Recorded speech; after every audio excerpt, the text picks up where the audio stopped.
달콤한 말씀, 행복한 하루. 오늘 함께 나누실 말씀은 출애굽기 34장 18절에서 35절까지 말씀입니다. 너는 무교절을 지키되 내가 네게 명령한 대로 아비벌 그 절기에 이레 동안 무교병을 먹으라.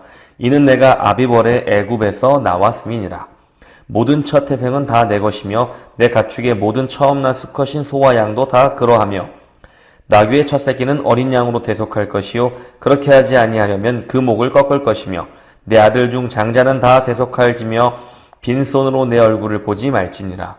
너는 엿새 동안 일하고 일곱째 날에는 쉴지니 밭 갈 때에나 거둘 때에도 쉴지며 칠칠절 곧 맥추의 초실절을 지키고 세말에는 수장절을 지키라.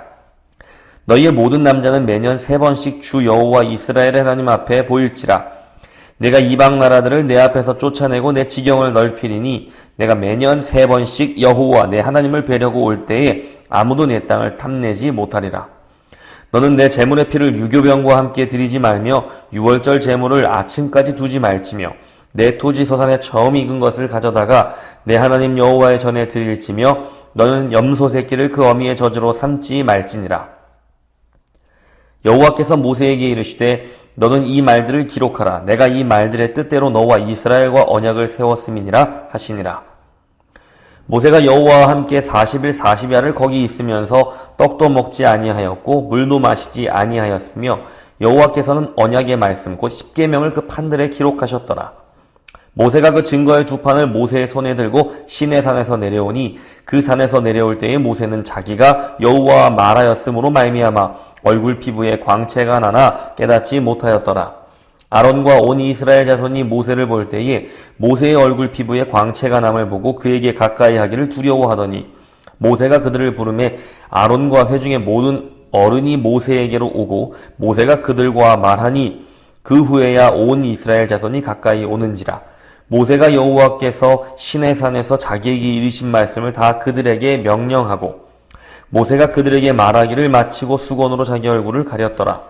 그러나 모세가 여호와 앞에 들어가서 함께 말할 때에는 나오기까지 수건을 벗고 있다가 나와서는 그 명령하신 일을 이스라엘 자손에게 전하며 이스라엘 자손이 모세의 얼굴에 광채를 보므로 모세가 여호와께 말하러 들어가기까지 다시 수건으로 자기 얼굴을 가렸더라. 아멘.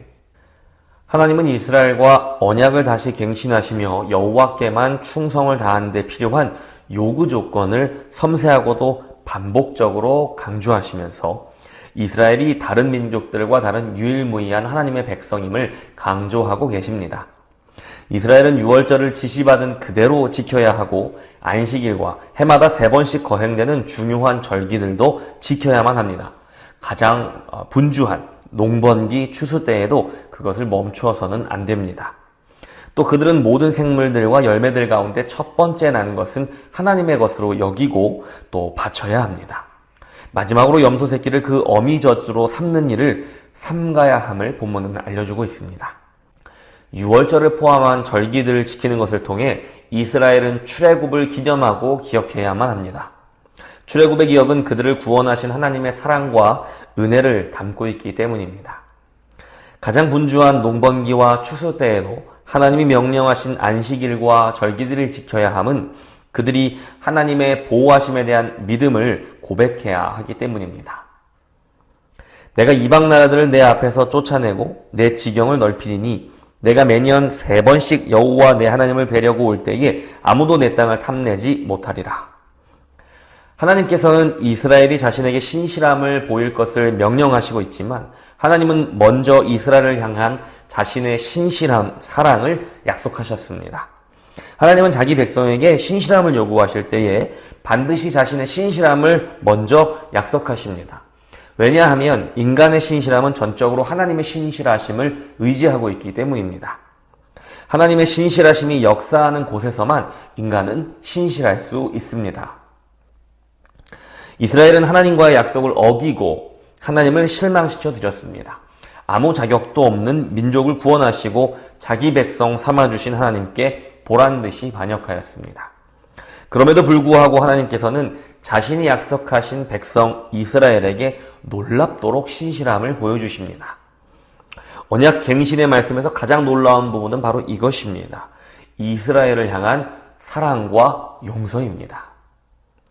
그 사랑과 용서를 보이신 하나님은 이스라엘을 향해 다시 한번 자신을 사랑하고 섬기라고 명령하십니다.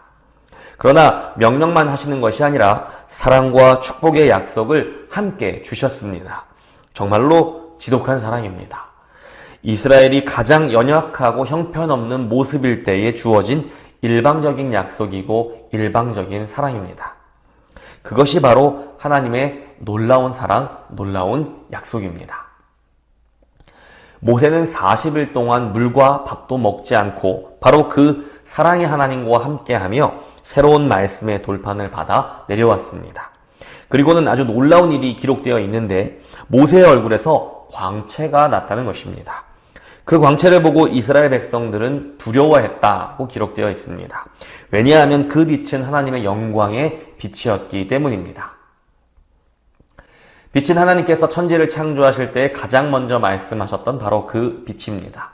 무질서한 곳에 질서를 가져오는 빛, 어두움을 밝히는 빛, 그리고 하나님의 영광을 나타내는 빛입니다. 신약에서는 바로 그 빛으로 오신 분을 예수님이라고 말하고 있습니다. 그리고 그 예수와 하나 된 성도를 세상의 빛이라고 성경은 말씀해주고 있습니다. 그래서 이스라엘은 그 빛을 두려워한 것입니다. 하나님의 영광의 빛이기 때문입니다. 그 빛은 자신들 안에 숨겨놓은 모든 어두움을 낱낱이 비추기 때문입니다.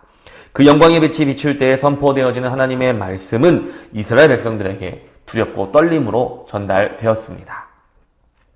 모세는 백성들 앞에서 그렇게 하나님의 말씀을 전하고 난 뒤에는 수건으로 그 얼굴의 광채를 덮었다고 합니다. 모세는 왜 백성들 앞에서 얼굴 수건으로 덮어야만 했을까요? 바울은 그 행동을 이렇게 해석합니다. 고린도후서 3장 13절을 보면 우리는 모세가 이스라엘 자손들에게 장차 없어질 것의 결국을 주목하지 못하게 하려고 수건을 그 얼굴에 쓴 것 같이 아니하노라고 합니다. 모세가 수건으로 얼굴을 가린 이유는 점차 사라져가는 빛을 보며 이스라엘 백성들이 하나님의 영광을 오해할 것에 대한 염려 때문이라는 것입니다. 그러나 이제 우리는 모세와 같이 수건으로 얼굴을 가리지 않고 우리 얼굴에 비치는 영광의 빛을 계속 비출 것이라고 바울은 선언합니다. 어떻게 그럴 수 있습니까? 우리 안에 계신 성령님 때문이라는 것입니다. 이제 더 이상 그 빛이 사라지지 않고 우리 안에서 계속 나타나게 되었기 때문입니다. 고린도서 3장 18절입니다.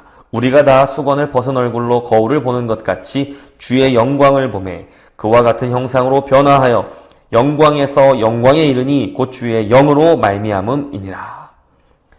바울은 모세의 얼굴을 덮었던 그 수건이 지금 오히려 우리의 마음을 덮었다라고 말합니다. 고린도서 3장 15절에서 오늘까지 모세의 글을 읽을 때 수건이 그 마음을 덮었도다라고 하였습니다. 마음이 수건으로 덮인 사람들에게 하나님의 말씀은 마치 영광의 빛이 가려진 것만 같습니다. 그렇게 온전히 전달되어지지 못합니다. 그렇다면 그 수건은 어떻게 해야 벗겨질 수 있을까요? 고린도서 3장 16절은 그러나 언제든지 주께로 돌아가면 그 수건이 벗겨지리라고 말합니다. 그 수건은 결코 사람의 힘과 지혜 그것으로는 벗겨지지 않기 때문입니다. 오늘날 우리의 마음에는 얼마나 많은 수건들이 덮여 있는지 모릅니다.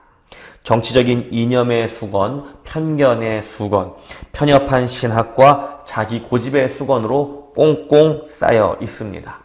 그런 수건으로 뒤덮여 있어서 하나님의 말씀에 담긴 영광의 빛을 온전히 보지 못하는 것입니다.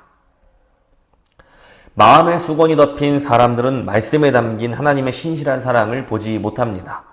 그 빛으로 자기 마음을 온전히 비추지 못하기 때문에 자기 죄를 보지 못할 뿐더러 신실한 사랑을 약속받지 못하기 때문에 신실한 삶도 살아낼 수 없습니다. 그 수건을 벗기 위해서는 오직 예수님께로 돌아가 변화되는 것 외에는 아무런 방법이 없습니다. 우리의 힘과 지혜로 누군가에게서 그것을 벗겨내려고 하면 사람들은 그 덮은 수건을 더 꼭 붙들고 꽁꽁 싸매게 될 것입니다.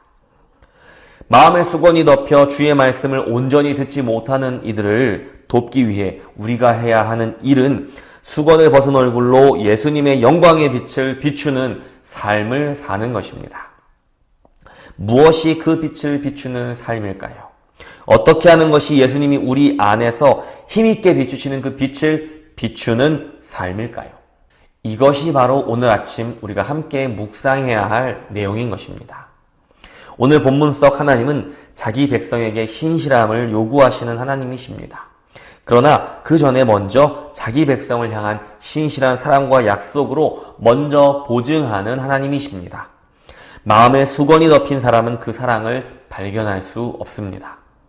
마음에 수건이 덮인 사람은 그 사랑의 빛이 이 세상에 왔으나 보지 못하고 또한 거절하는 사람들입니다. 혹시 우리 마음에도 그런 수건이 덮여져 있지 않은지 돌아보고 우리 모두 다 수건을 벗은 얼굴로 예수의 빛을 비추는 하루가 되기를 축복합니다. 수건을 벗고 예수의 빛을 비추는 삶을 살아야 합니다.